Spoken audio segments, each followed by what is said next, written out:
Salam sejahtera untuk kita semuanya. Selamat malam. Alhamdulillah wassalatu wassalamu ala Rasulillah wa ala alihi wa sahbihi wa mawalah amma ba'du. Hadratil muhtaram al-mukarramun, para sesepuh, bini sepuh, para alim ulama yang saya hormati, dan yang saya hormati bapak-bapak dari Forkominda, Ibu Bupati, Bapak Dandim, Bapak Kapolres serta jajarannya, bapak-bapak dari instansi pemerintahan sipil, TNI, Polri yang selalu kita banggakan, dan yang saya hormati pimpinan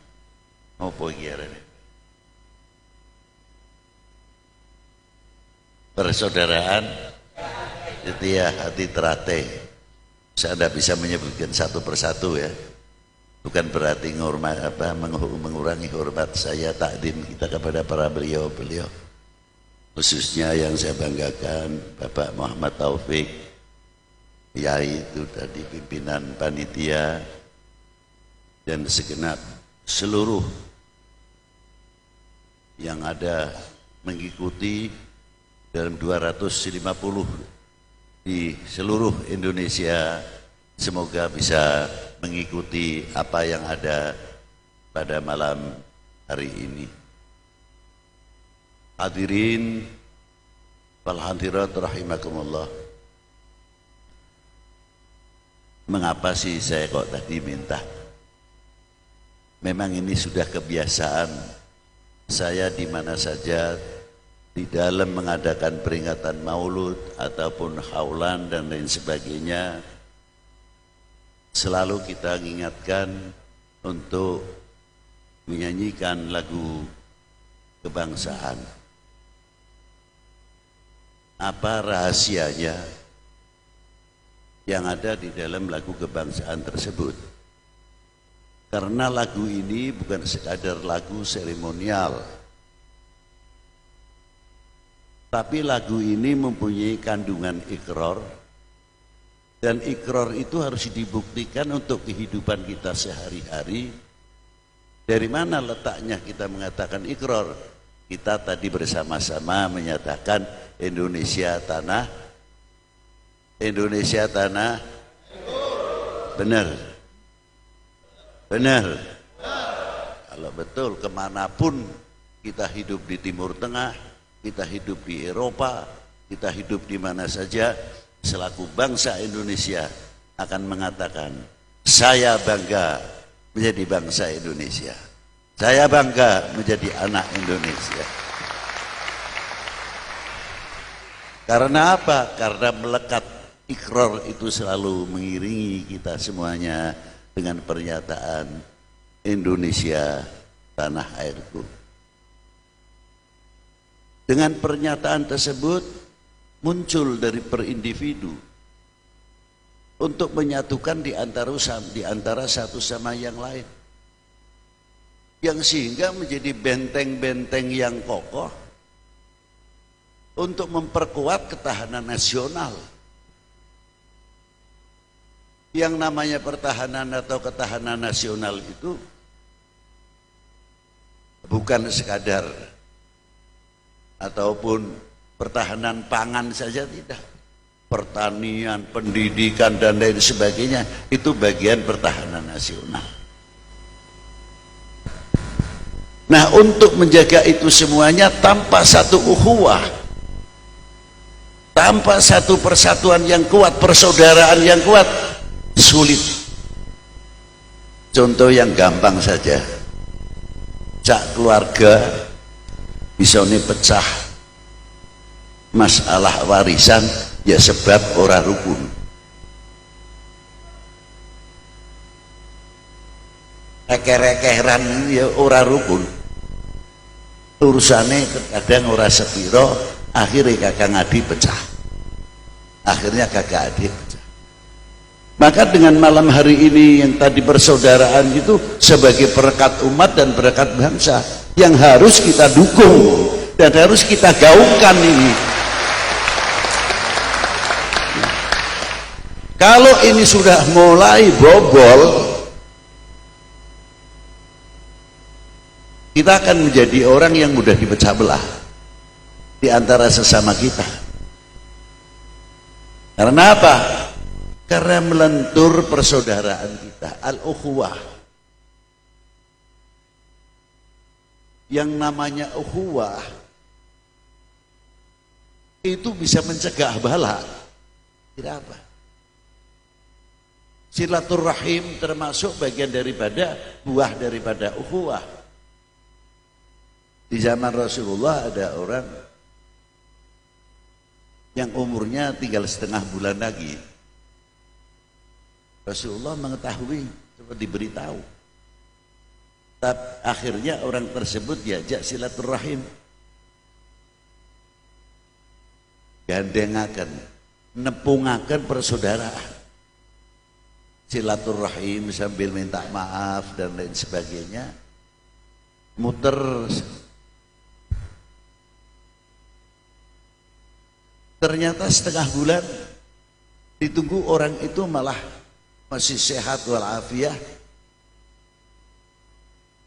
tidak pondok umur. Datanglah malaikat Jibril memberitahu kepada Rasulullah SAW, ya Rasulullah, sebab ini orang engkau ajak sambung tali temali persaudaraan, silaturahmi, Allah Ta'ala menambahkan umurnya 30 tahun.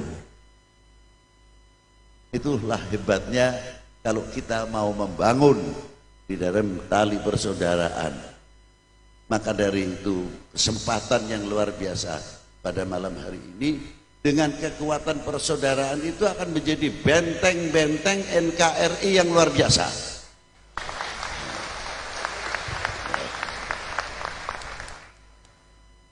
Saya secara ringkas saja,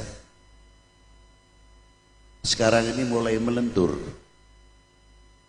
istilah dan kata lain, nasionalisme kita mulai melorot. Cinta kita kepada sesepuh kita, pendiri bangsa ini, melentur. Sejarah sudah kemana, sudah mulai menipis, kita tidak tahu. Loh, ini diantaranya. Sehingga bagaimana ketika orang tua kita menjadi pendiri bangsa, menegakkan kembali kehormatan bangsa ini, harga diri bangsa ini, jati diri bangsa ini yang ada di dalam merah putih, bukan sekadar merah putih. Memang tidak ada hurufnya, tapi di dalam merah putih ada kehormatan bangsa, harga diri bangsa, jati diri bangsa. Kontribusi yang dilakukan oleh sejarawan, para sejarah pendiri bangsa ini sudah cukup banyak dilakukan. Kita tinggal bertanya, kita sudah mempunyai kontribusi apa? Tinggal menjaga.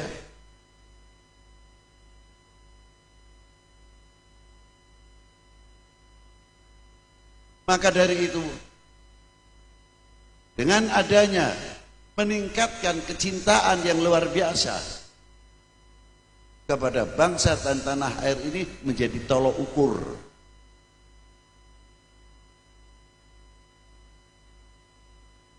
Baginda Nabi SAW ketika turun ayat qul in kuntum tuhibbunallah fattabi'uni yuhibbukumullah.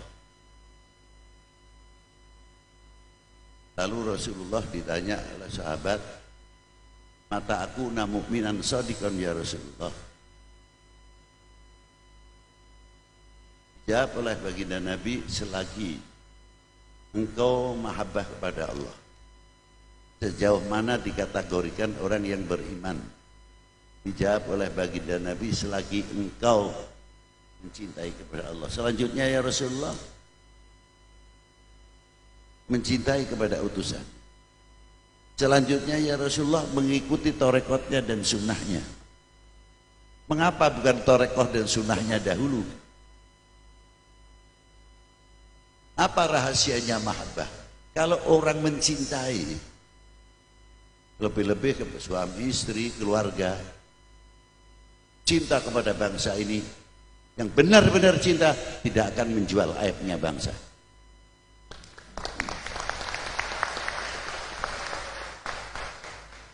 Tidak akan merendahkan bangsa sendiri. Itu kalau orang benar-benar mencintai pada tanah air. Ngutak-ngutik, cari kelemahan dan sebagainya. Senang kalau kita aibnya dibaca oleh orang lain. Terkadang dimanfaatkan oleh oknum. Untuk apa? Menghancurkan Indonesia. Itulah. Maka kalau orang betul-betul cinta, tidak ada pamrih. Tapi kalau tidak ada cinta, mesti tanya, opai piro, ganjarannya apa? Itu bedanya. Ini satu. Terakhir bagi Nabi dalam hadis ini, beliau bersabda, kadar bobot iman seseorang adalah tergantung kecintaannya kepada aku. Kalau kecintaannya sama Rasulullah luar biasa, imannya akan semakin luar biasa. Kalau umat ini kecintaannya kepada sesama kita, akan semakin kuat mahabbahnya. Kalau kita selaku bangsa, kecintaannya kepada tanah air dan negaranya dan pemerintahnya akan luar biasa. Kekuatan di dalam membentengi bangsa ini. Tapi oknum-oknum tertentu, bagaimana cara menghancurkan umat Islam khususnya dan umat beragama pada umumnya, membalikkan makna hadis ini.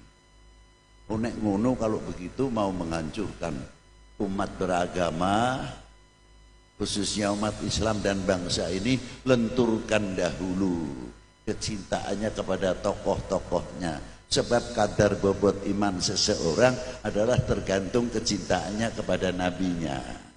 Kadar bobot cinta bangsa atau seseorang dalam cinta bangsa tergantung cintanya kepada tanah airnya. Ini diobok-obok.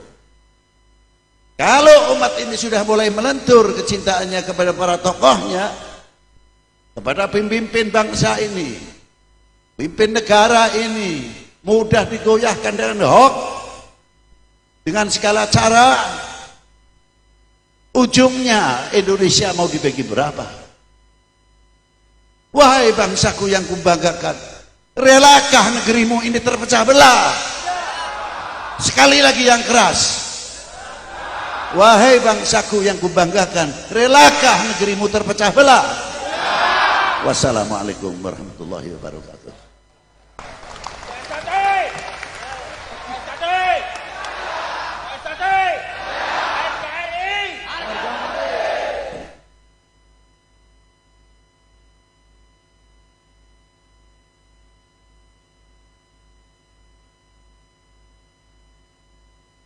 Mari kita berdoa bersama sesuai agama kepercayaan masing-masing. Mulai.